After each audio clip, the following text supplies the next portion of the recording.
Shabbat Shalom, almost Shabbat Shalom, and welcome to our talk about the upcoming Israeli elections.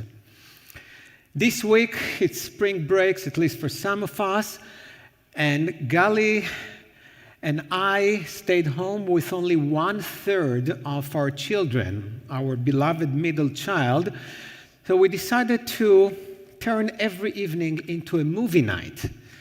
One of these nights we watched the movie The Matrix from, I guess, the early 2000s. It's an old movie.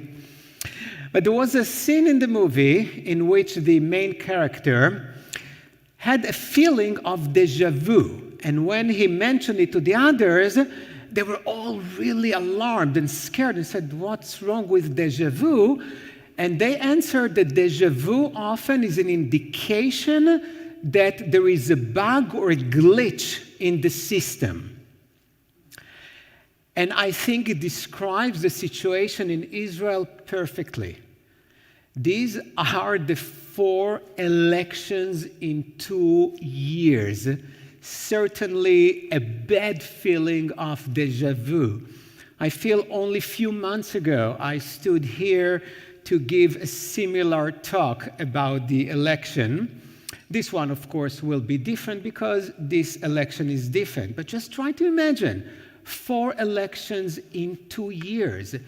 Israel, just like in the US, a government is supposed to rule for 4 years. So 4 elections are normally done in 16 years, not in 2. And this is bad. Not just because it sounds problematic, but there are some practical ramifications. I'll just give you an example. For 2.5 years, Israel did not have a budget. The entire state of Israel is running on the budget from 2018. Of course, they're forced to do some adjustments here and there, but can you imagine running a country without a budget for almost 3 years? And this is only the beginning of the problems. The other thing is that elections are very costly, especially in Israel. In Israel, according to the law, the day of election is a vacation day, paid vacation day, which costs the country 2 billion shekels. You have to compensate everyone for not working. More than that, here, most of the money that candidates have come from private donations. This is not the case in Israel. In Israel, the government gives the different political parties the money for the campaign. So this is a big chunk of money that is being spent, some would say, wasted way too often, especially during the pandemic that hit Israeli economy quite badly, as it hit many other countries. Okay, so this déjà vu is quite a bad feeling, and I wish I could stand here telling you that this is the last election of the year. I couldn't. When you read the commentators in Israel, most of them, if they have to bet, they would say that they can easily foresee a 5th election, even in 2021. It's hard to run a country like that. I chose this day to speak deliberately, this Friday, before the election. Before I'll tell you why, I want to mention that next week, on Thursday, not Friday, Thursday at 6, we'll have a Zoom class or a Zoom talk in which we will analyze and talk about the results of the elections. Okay, so that's Thursday at 6. Today I wanted to give you an idea what these elections are all about, because it's extremely confusing for almost all Israelis. What's so special about this Friday? According to the Israeli law, nobody is allowed to have a poll 5 days prior the election, which means today the last poll was published. Okay, so it's forbidden to publish any political polls. So you won't see anything that was done after today at 5 p.m. Israeli time. And this is more or less the last polls that I reviewed. What makes this election so different? We are very close to Passover. I spoke to my parents just before I came here. It's before Shabbat. It's a good time to talk to one's parents. But I also asked them who they were planning to vote for. My parents, like most Israelis, are quite politically active. They always have their political party. And both of them told me, I don't know. Today's Friday. Elections will take place on Tuesday. And my parents still don't know. And this is the case for, they think, hundreds of thousands of Israelis. So these polls that we look at are far from being accurate. They will give us some idea, but they are not as accurate because it's so confusing. And I'll tell you why my parents did not make up their mind yet, as many others, because this is a major part of what's going on right now. To understand it, we need to discuss the difference between what political scientists call ideological voting and strategic voting.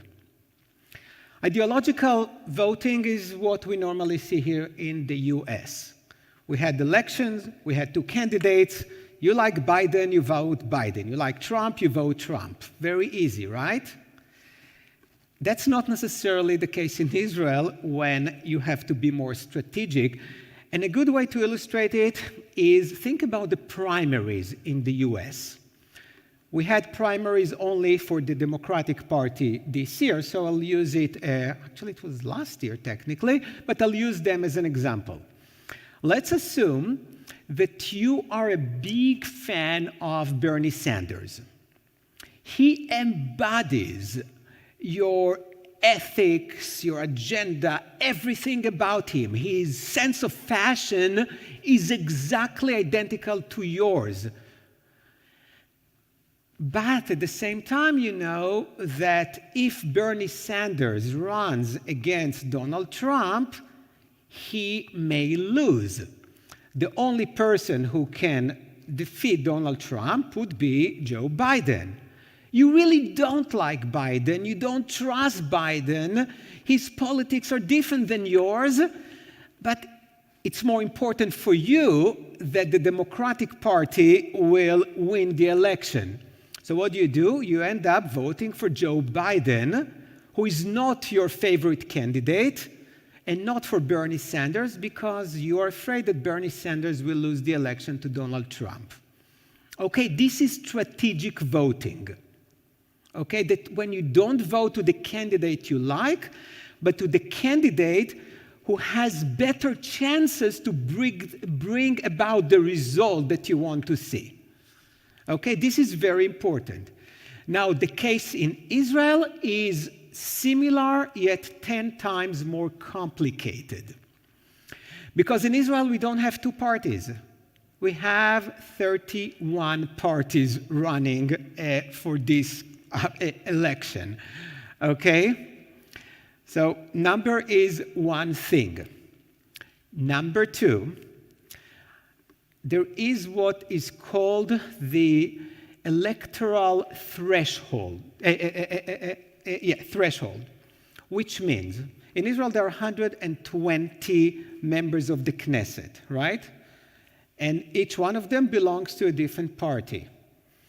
So it used to be, when Gali and I lived in Israel, that you vote for a party, and if that party gets more than 1%, right, they have a member of the Knesset. They have a mandate. They have a representative in the Israeli parliament. All you need to go out was 1% and you're in.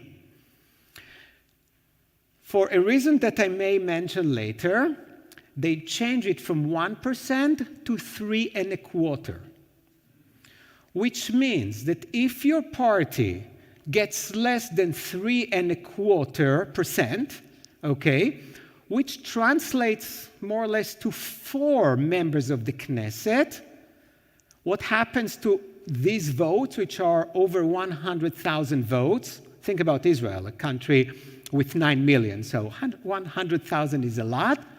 They go away, they disappear. And who is the beneficiary of that? The big parties. Okay? So you know that even if the party you love, the party that represents your ideology, your values, everything else, may not reach the threshold, are you going to vote for them? Because you don't want to waste your vote, right? At the same time, if you don't vote for them, they will definitely disappear because they'll get less than 3.25%. So here are my parents. My parents are supporters, have been forever, supporters of the Labor Party. The Labor Party was the party in Israel, the party of Ben-Gurion and Rabin, and started the Israel, right? Things happened, and right now the Labor Party is predicted to get 6 mandates in the election, okay? However, my parents' main goal in life is for Bibi Netanyahu not to be the next prime minister.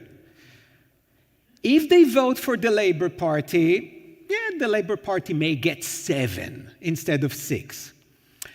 However, there are 2 other parties who are very close ideologically to the Labor Party.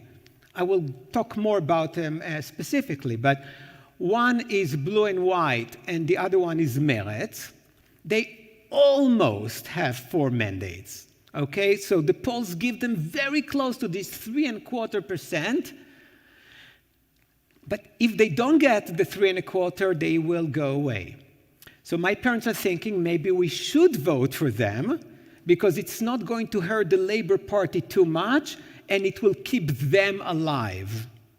At the same time, as my mother was saying that, she said, but at the same time, I don't want my vote to be wasted because if blue and white is not crossing the threshold, my vote indirectly goes to Bibi Netanyahu, which would be the worst thing in her life. Okay, so you understand how things work and why things are so complicated, but still you don't. Because this is the first time in the history of Israel that even the head of the second biggest party, so the first one, the biggest one is Likud. This is Bibi's party. The second one is called Yesh Atid, and it's headed by a man by the name of Yair Lapid. Yair Lapid now in the polls has around 20, okay? And he's slightly left of center. Some would debate it, but he is definitely not Netanyahu. You would expect him to fight as hard as possible to increase the number of his votes, right? Because if Netanyahu is supposed to get 30 and he's 20, he wants to get closer to Netanyahu. He doesn't do it because he's afraid that if he will get too big, the voters who would vote for him are the voters who would not vote for Meretz and blue and white. Okay, they are more or less on the same side of the political spectrum. Let's just, for this discussion, call them left of center. I have a question from the... It's not exactly a question, it's a comment. The reason why all these, my in-laws, and for those of us who can see the video but only hear my voice, it's Gali. The reason that my in-laws are so interested in saving those little parties. And Yair Lapid is afraid of losing parties that are not his own, is that eventually they're going to need them for coalition building. It's not out of the goodness of their heart or because they want the values that these parties are bringing. If those parties go away, so is the potential of using them in the potential government and coalition building against Netanyahu. So that's why they're trying to do the strategic voting, and the head of the second largest party is not really campaigning to get those votes. And I will even clarify it further. Thank you. So we talked about the head of the second party. Another thing that makes this election so unique is that you all know that one candidate is Bibi Netanyahu. Who is he running against? You don't know. So there were always people, right? So there was Rabin versus Begin. Last year it was Gantz versus Netanyahu. They're two people. Now there is Bibi against the machine, everyone, I don't know. Okay? Lapid, even though he's the head of the second largest party, refuses to run as a candidate to become prime minister. Part of it is what Gali mentioned, that he doesn't want to get too big in order to save the other two smaller parties on sort of the left.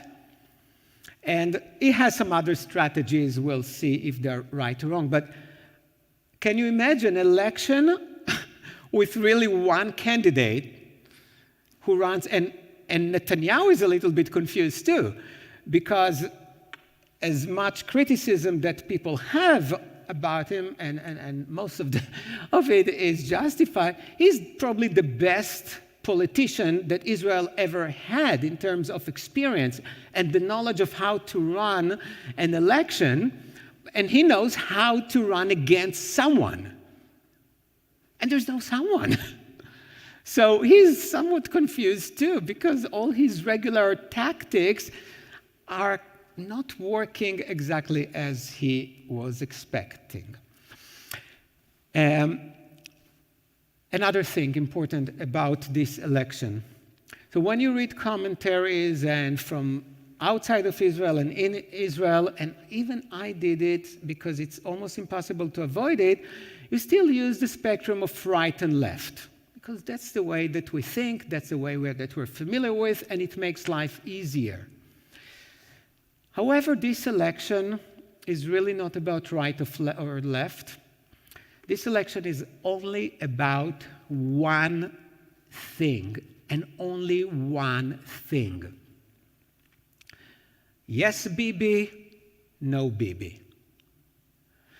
So those of us who care about Israel and spend a lot of time reading and getting emails from AIPAC this morning that we have to support that legislation and that thing, and when we think about Israel, we think about the Iranian nuclear bomb, right? They're months away from it. You know how many people talked about it in this campaign? Nothing. We think about the Israeli-Arab conflict, the Palestinians. Not a word about it. Nobody cares. Pandemic, a lot, but only in connection of did Netanyahu do the right thing or he didn't do the right thing. But Israel, without a budget, spent so much money just to deal with the pandemic, and soon they'll have to find a source to pay it back. Because Israel has a tremendous civil service. And those people, many of them, did not work for a year, but they all got paid. And they will get paid until the end of June. But then what? There's definitely not money there. I know we all think about the $1.9 trillion, which is a number that is way beyond my comprehension. But the US is big and wealthy, And we may have 10% inflation, I don't know. This is not my... But we know that we can deal with it somehow, happily or not. Israel is small. And despite the fact that we read about all these billionaires and successful companies, there is a huge percentage of Israelis who live under the poverty line. When you travel in Israel, we don't take you to see these neighborhoods, which are the majority. You go to Tel Aviv and you hear that a one-bedroom apartment costs $1 million and more. And you go to Jerusalem and everything is so beautiful, but that's not the average Israeli. Okay? So there isn't so much money there, but nobody's talking about it. Nobody's thinking about it. It's all about Bibi. There is a new administration in the United States. Last election, if you visited Israel, we didn't, unfortunately. We wanted, but we didn't. But we watch a lot of Israeli TV. All you saw was pictures of Donald Trump. Yes. Why? Because one of the major assets of Bibi Netanyahu was his close friendship with Donald Trump. Donald Trump is no longer the president of the United States. We have a new president. We have a new administration. Let me tell you something about this administration. It was 2015 or so. Bibi Netanyahu came to the United States to fight against the President of the United States. He spoke in the Congress against the President. It was President Obama. Okay? Luckily for him, Obama left, and he had the friendliest president to Israel in the history of all times, and it will never repeat again. 4 years later, because in the US things do change, right?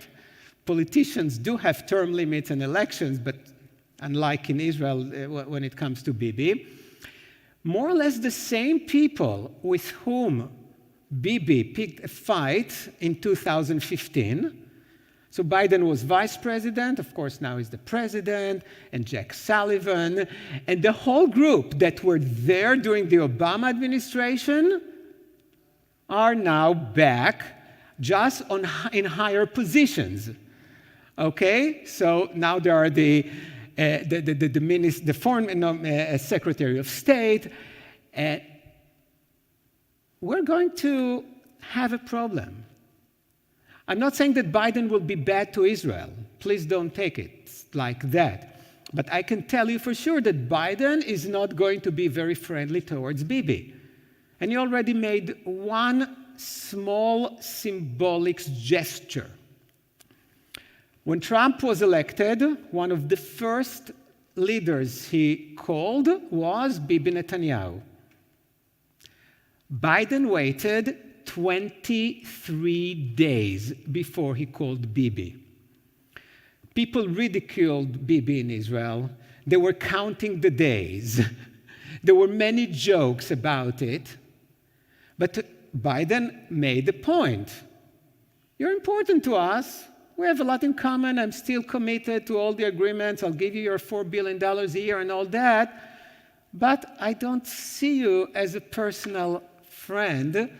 I'm going to treat you just like I treat other countries with 9 million people with some assets. And okay, this is a new era now. This is now the time to pay for the insult of 2015. I don't know these people. Maybe they all have really good heart and compassion and are forgiving. Probably not. Nobody talks about it this election. It's not an issue. Okay? And I can give you a whole list, but it will take too much of our time today. It's only about yes, Bibi, no, Bibi. That's it. So I told you that I don't think that the spectrum of right and left is the most important spectrum, or it's not even a good indication for us to know how the things work now. But before, and I want to add a little bit to Gali's comment, just to make it very clear to people who did not spend time learning about the Israeli system. The Israeli system, as you already understood, is completely different than the American systems, right? So instead of 2 parties, we have 31 parties. You don't vote for prime minister. You don't vote for Bibi. You don't vote for Lapid. You vote for a political party. So all the 120 members of the Knesset belong to different parties. 31 are running, but probably something around 10 will cross the threshold, okay? And they will be from, their sizes will go something like from 4 to 30. In order to become prime minister, you need 61 members of the Knesset to support you. Or at least, let's keep it like that. There are some loopholes, but that's the magic number, 61, right? You need the majority of the members of the Knesset to support you. So historically, it was quite easy. You draw a spectrum, center, right of center, left of center. Bibi is right of center. Right of him, there are parties that are even more right than his, right? But they are ideologically close to him and very likely will join him in forming a government or a coalition. Okay, so Bibi will go to all the parties that are in his side of the spectrum, right of center. And if there are 61, he is the king, right? At the same time, the people from the left will try to do the same. But this is not the case. Yes. Just wanted to chime in and say that right and left in Israel has nothing to do with economics or being liberal versus socialist or whatever. It's completely about how to deal with the neighboring states. It's all about security.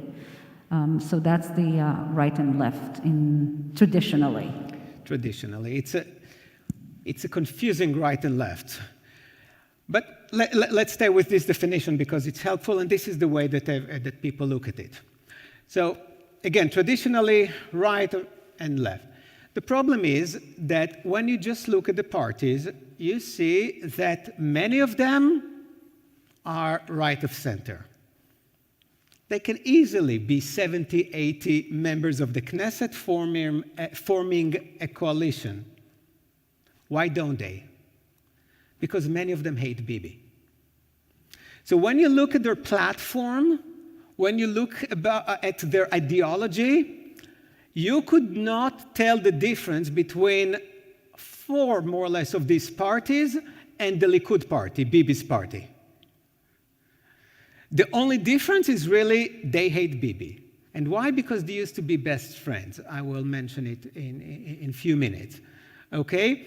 So I couldn't find it, and with the help of my favorite middle son, I created a little chart. You know what? We don't have to show it right now. But instead of looking right to left, I created the chart to show you the likelihood of parties to join Bibi. Because this is the best indication of what's going to happen after Tuesday. Okay, so it's not that the right wing will go with right wing necessarily. It's people who can stomach being with Bibi in a coalition versus those who cannot because of things that happen. Okay? I'm not cynical at all here. And if you listen to Israeli commentators, you would appreciate how gentle I am. Because, no, it's so nice to listen because there's no attempt even to be nice and people just say it as it is. No, and even when they interview people, it's just the hardest, toughest questions, and they don't let anyone to start with any BS. No, they cut them. No, this is our time now. You want our vote, we can grill you as we want. Okay, let's start talking about the likelihood of parties to join Bibi. So we'll start from Likud. Likud in the last poll should get 30 mandates, or members of the Knesset, down from about 35 last time. okay? It's rising in the polls because a few weeks ago, even a week ago, they had only 27 or so. But before I continue, let me just say something about the polls. We all like to complain about the polls and they mess up and the whole thing, only that in Israel, as expected, is even more complicated because now some parties, mainly the Likud party, tell people to lie in the polls. So they get texts, they get all these messages. When the pollster calls you, you have to say that you're supporting a certain party. And those of you who are here are making a face. I cannot see faces of those of you who are home. Why? I'll just give you one example. Because the last order to the Likud members was to say that they are supporting blue and white. So blue and white is one of the small parties, just call them on the left, who would not join Bibi or not likely to join Bibi, who are struggling to cross the threshold, okay? Now, they cannot join another party, but they can withdraw from the race until the election day. So in this case, at least, my mother will not vote for them and vote for the Labour Party. So the Likud wants people to say, we support blue and white, so in the polls, blue and white will look stronger, so people will feel comfortable to vote for them, even though they're not going anywhere. Because if blue and white does not cross the threshold, Bibi is getting 2 more seats. Okay? So they tell the people to lie. So it's incredible. And you can believe the pollsters that they know how to deal with it or not, I don't know. But you really have to take these numbers with a huge grain of salt, okay? So Bibi, let's say, have 30. There are 2 ultra-Orthodox parties who will definitely join him, no doubt about it, okay? So on the spectrum of the likelihood of joining Bibi, you have Shas, which is the Sephardic ultra-Orthodox party, and you have the United Torah Party, which is the Ashkenazi ultra-Orthodox party. Each one of them has between 7 and 8. Okay? In the past, they did not automatically support any party.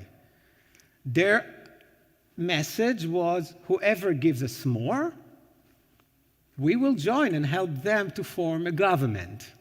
Okay, that's how you ask yourself all the time when we talk about state and church in Israel or to religion, how come the ultra-Orthodox?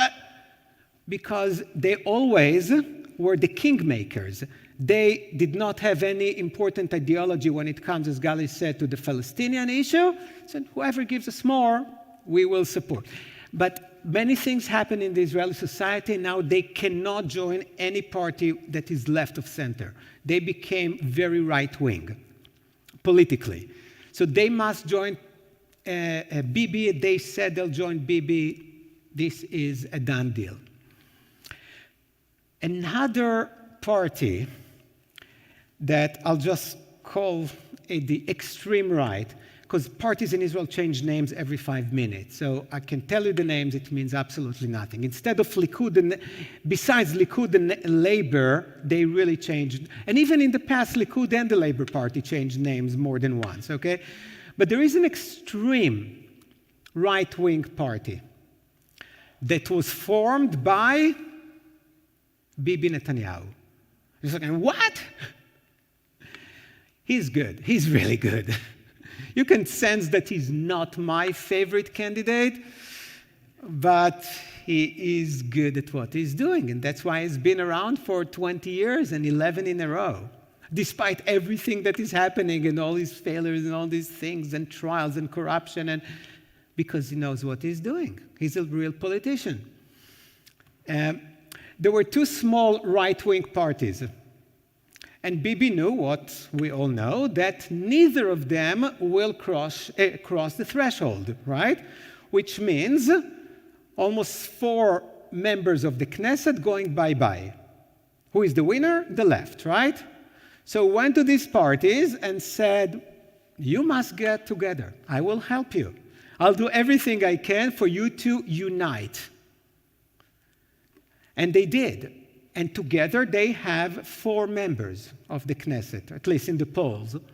Okay? And they're very steady in that. Okay, so they're right wing. What's the big deal? And they will definitely join Bibi.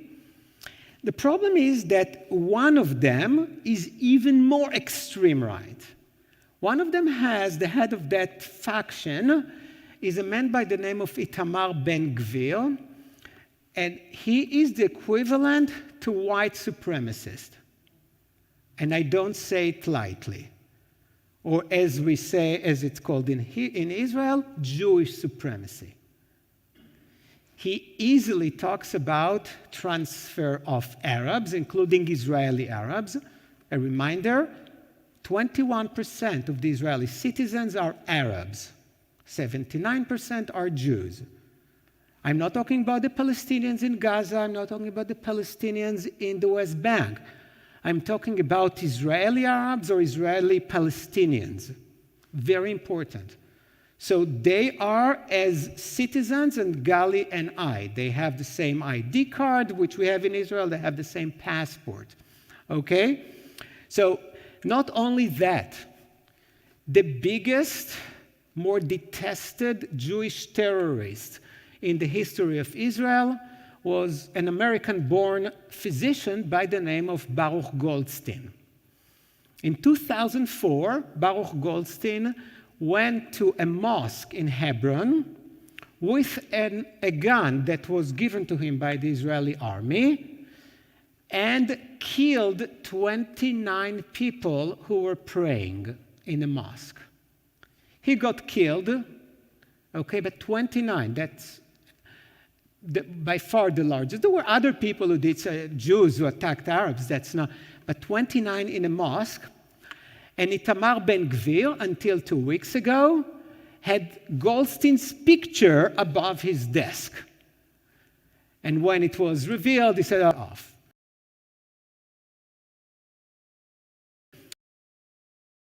Disciple of Meir Kahana. And I think it's definitely worth having a full meeting on Meir Kahana because one of Rabbi Brett's former teachers, Shaul Magid, wrote a book about Meir Kahana that will be published in the next few months. And I want to read it, and it will be fascinating, really, to learn. But Meir Kahana was disqualified in Israel to run to the Knesset because he was too hateful, too extreme. Okay, Israel has standards. But Ben-Gvir was not disqualified, but he's not a person you want to have in the Knesset, even when you are very much on the right. You don't want a white supremacist or Jewish supremacist, a person who is anti-Arabs, anti-gay, anti-equality to women, and I can just add more and more to what comes after the anti. So this is really a problem, but definitely will support Bibi. There is another, I'll talk about 2 other parties. One of them is Yamina. Yamina means right, another right-wing party headed by a guy by the name of Naftali Bennett. So 4 years ago, Naftali Bennett had a party, Yamina, that did not cross the threshold. I mean, 2 elections. It's so hard to remember when you have 4. 2 elections ago, he did not even get it. But now he's expected to get 10. Why is that? Because when the coronavirus started, Bibi missed the point and just said, you know what, you are going to take care of it. And Naftali Bennett, despite being sometimes a little bit too extreme, is an excellent doer. He can take a project and do it. And from the very beginning, he realized that if you want Israel to be in a good place, you are going to put the army and the Mossad in charge. So So the fact that Israel had ventilators when the rest of the world was trying to figure out what to do, etc., is because the Mossad was buying them under the supervision of Bennett. And people started to like him a lot. Ooh, this guy can really do things. Until Bibi realized, oh, this pandemic is a great opportunity. So he kicked Bennett out because he wanted to get the glory for handling the pandemic. But people still remember, said, wow, this is a guy who can do it. And he's good. He sold a startup. He's one of these very smart Israelis. He speaks English even better than Bibi because he was born here. And people say, if we are going to have some economic issues, he might be a good man to help us. Okay, so this is Naftali Bennett. Naftali Bennett used to be extremely close to Bibi. Not the only one. His ideology is almost identical to Bibi's. But he just doesn't want Bibi to be the prime minister. Okay? He hates him, he's so angry, so hurt, etc. So he was able to get 10 people to support him. Even though he says that he would not go with Bibi, maybe, I can tell you now, I can give you the speech that he will be giving if Bibi is close to form a coalition. I can put it in an envelope, and you will read it, and it will be 80% identical to what he would say. So they say I would not, but the situation right now is so bad, is so dire. We have pandemic, we have the Iranians, and it's time to unite behind the good leader and Bibi. And yes, I know I said, but I didn't realize how bad things are. Okay, that's going to be more or less the speech that he will be giving, and he can do it because despite all the animosity and I believe that he will go. What do you think? He will, right? Bennett will. And here is the surprise of that side of the spectrum. Ra'am. I have not heard of them. Ra'am is the party of the Muslim Brotherhood. Woo! Hey, they do some good things, but not necessarily. The name of the head of the party, because often refer to the parties by the heads or the main character of the party, because, as I told you, names change all the time, and we know the people. So his name is Mansour Abbas, not to be confused with Mahmoud Abbas, who is the head of the Palestinian Authority. So if you just see Abbas, that's a different Abbas, okay? Hey, if you see Mr. Cohen, you don't say, oh, they're all called Cohen, okay? Come on. But Mansour Abbas and not Mahmoud Abbas. He is really an extremist, right? An Arab, Israeli Arab or Palestinian Israeli. Why would he go with Bibi? The Arabs are 21%, as I mentioned, and if you do a quick calculation, you see that if there are 120 members of the Knesset, they can potentially get 24 members, right? Not so easy. To say Arabs is sometimes like to talk about, I don't know, Hispanics, okay? Because there are people from Cuba, and there are people from Puerto Rico, and there are people from Mexico, and they all behave differently when it comes to election because they have different points of view, different ideologies, okay? Same with Israeli Arabs. 90% of them are Muslims, 10% are Christians and Druze, and so, but even 90% of Muslims don't see the world the same way. Some of them really care about the Palestinians in the West Bank and Gaza. Some of them say, enough. We just want to live, to have a good life. We want to have a good job. We want our kids to have good education. Just forget about these Palestinians. Let us enjoy living in a successful country like Israel. Let us be real citizens, right, taking advantage of everything that this wonderful country can give us. Okay, so they don't see things because they're Arabs, they're all the same. In any case, they are part of the northern part of the Islamic Brotherhood, because the southern part refuses to participate in the election. Because they say that if they vote in the election, they recognize the government of Israel as legitimate, the whole thing. I won't go there, but they do. Yeah. But the Arab parties always went with the left, because, as Gali said, the left always supported more the Arabs and the Palestinians. But he said something quite amazing. He said, I don't care. I'll go with Bibi if Bibi pays. And people say, traitor. But when you think about it, this is a really good sign, because that's the way the Israeli politics work. Because the Arabs in Israel are mistreated. They are discriminated against. And you don't have to be me to say that, because even the right-wing people say, yes, they are. They are recognized as second-class citizens, okay, for different reasons. They have many rights, but they get much less than other Israelis get as citizens, okay? Everyone admits it. That's not an opinion. That's a fact. Since they did not play in the political game for many years, they did not get a lot. Compare them to the ultra-Orthodox, who get so much. So Mansour Abbas says, well, if Netanyahu gives me budgets, gives more money to our organizations, to our schools, to our hospitals, to our poor people, well, I'll go with him. It's not that the left is going to give me more.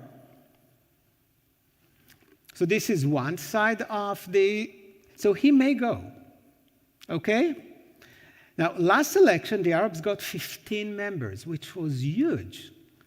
But this year they fought and could not unite, and the most they'll get is one party with 4 that I talked about, and the other party of 7.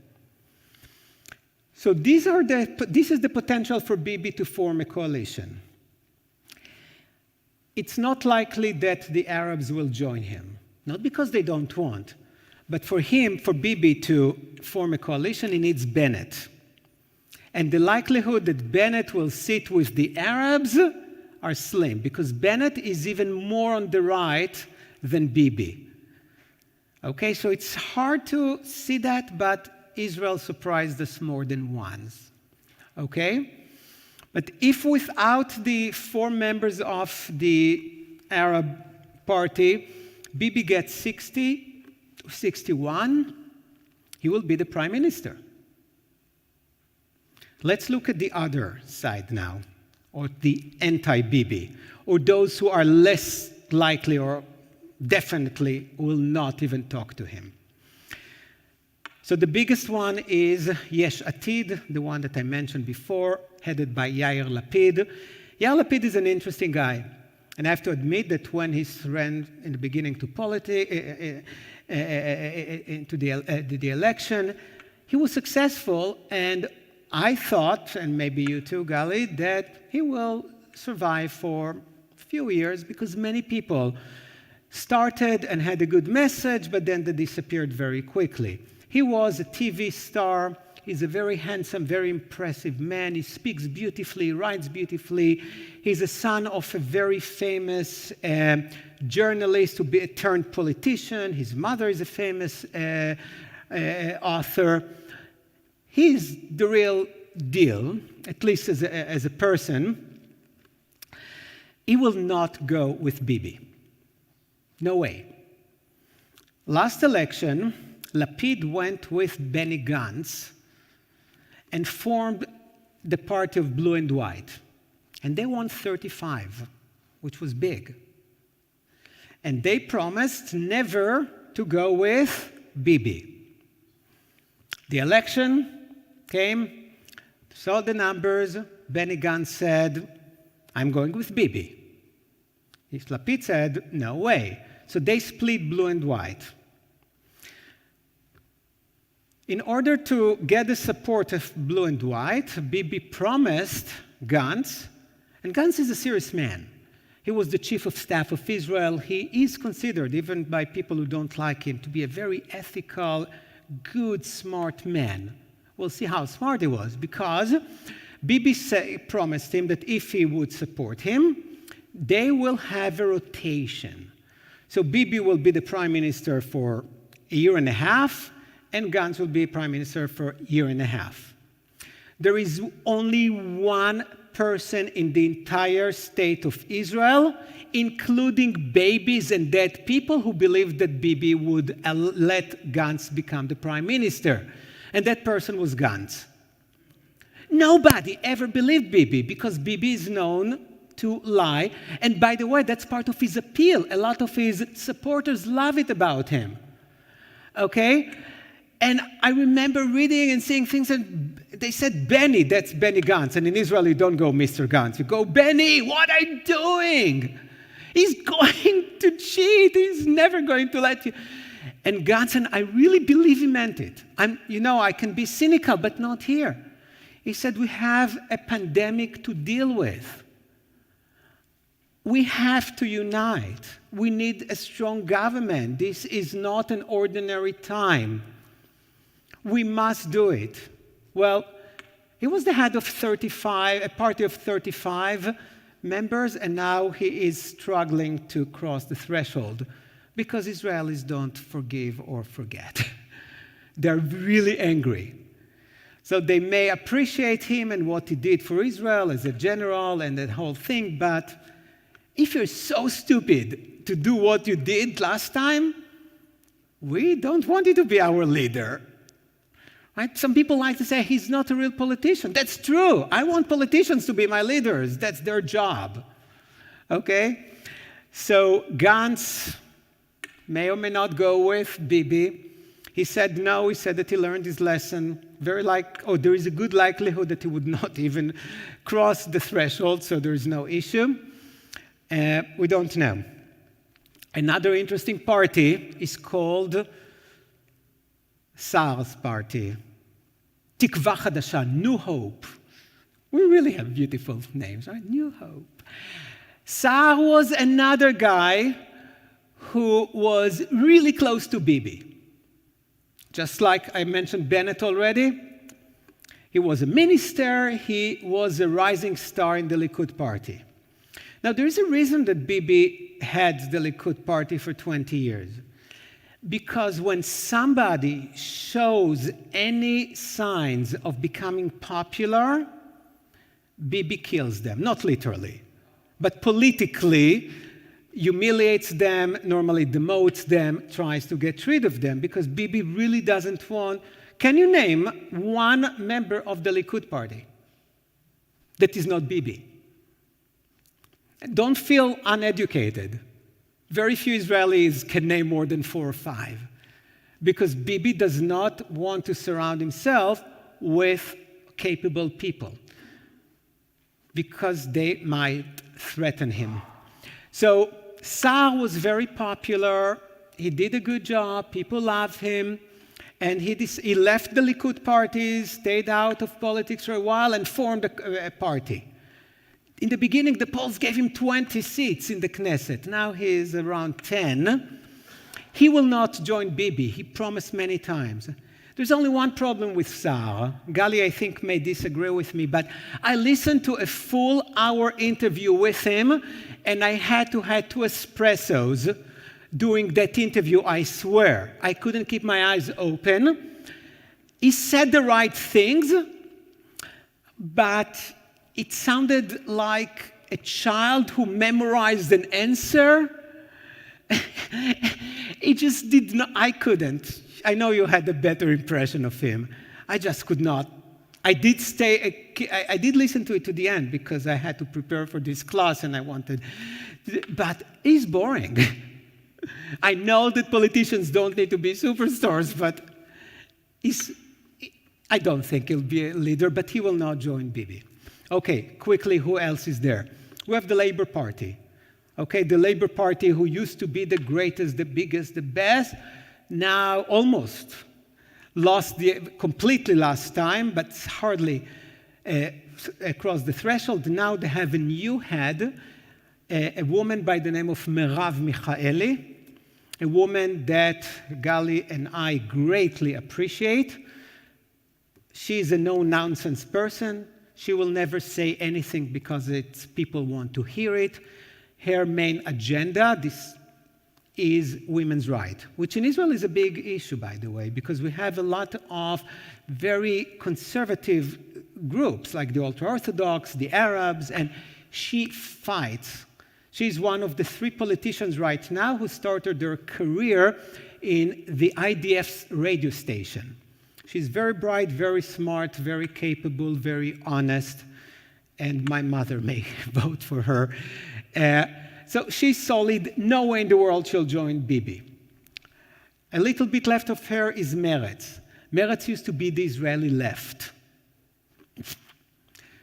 Maybe if they're super lucky, they'll get 4 mandates. The left used to be big and significant in Israel. There's no left. My talk last time I spoke, I'm sure you all remember every word I said. I called it 50 Shades of Right. Because almost everyone is right of center today. Okay, because the entire country of Israel moved to the right, because the Likud today is not the Likud of Begin. Okay, Begin today would have been considered very much on the left. So even the left moved to the right. Okay, so Meretz is more or less the left. And there is also another Arab party, the United Arab Party, which has solid 7 seats, will never go with Bibi. And let me finish. Oh my. Yes, everyone is making now. I looked at the watch. I said that I look at the one. Lieberman. Lieberman was part of Bibi's group, fights, humiliations, the whole thing. He will not go with Bibi, even though, again, ideologically, like Bennett and Saar, they belong together. Lieberman used to be extremely on the right. He was a hater of the Israeli Arabs, but he changed his focus from the Palestinian, Israeli, from the Arabs. He doesn't talk a lot about it. He even said that he can see a scenario in which he will sit with them in the same government. His entire message is anti-ultra-Orthodox. And that's why he gets support. He should get between 6 and 7 mandates. He will never sit with Bibi, because Bibi will definitely sit with the ultra-Orthodox. Okay? There is a tension. That's another good class just for 60 minutes just to devote to that, of the ultra-Orthodox in Israel. There was always tension. There was always a feel that they don't pay their dues. They don't go to the army. They don't hardly pay taxes because most of them don't work. They get tons of stipends from the government for studying in a yeshiva, for having 7.37 children, etc. But during the pandemic, things became 100 times worse because they were the violators of all the rules. And when you saw pictures, you saw them in Borough Park and Williamsburg in our country, but in Israel, they went and did all these huge funerals and completely ignored the rules that Israel fought so hard to maintain during the COVID-19. There were no consequences because the government is always afraid of them, so no consequences whatsoever. And it brought so many Israelis not just to be against them, but really to hate them. Okay? And Lieberman is the flagship against them. So we don't really know. Right now, if you look at the polls, it's about 60-60, 60 of people who are certainly join Bibi or most likely will join Bibi. 60 are people who no way in the world will join Bibi or will not. If it will be 61-59, well, we don't really know. But even if it's 61-59, this is not going to be a steady coalition. Because when one member can change everything, now we have a Senate with 60-60, and we know what exactly it means, right? How hard or how... Can you think about the entire government that can fall, can get dismantled because of one member, and it's very, very... you don't need the whole party to move. You just need one member to defect, and it's over. So the odds to have a stable government are very slim. The odds to have fifth election within the next 6 months or so are quite high. God bless our beloved country, Israel. Please join me on Thursday when we can talk about the actual results and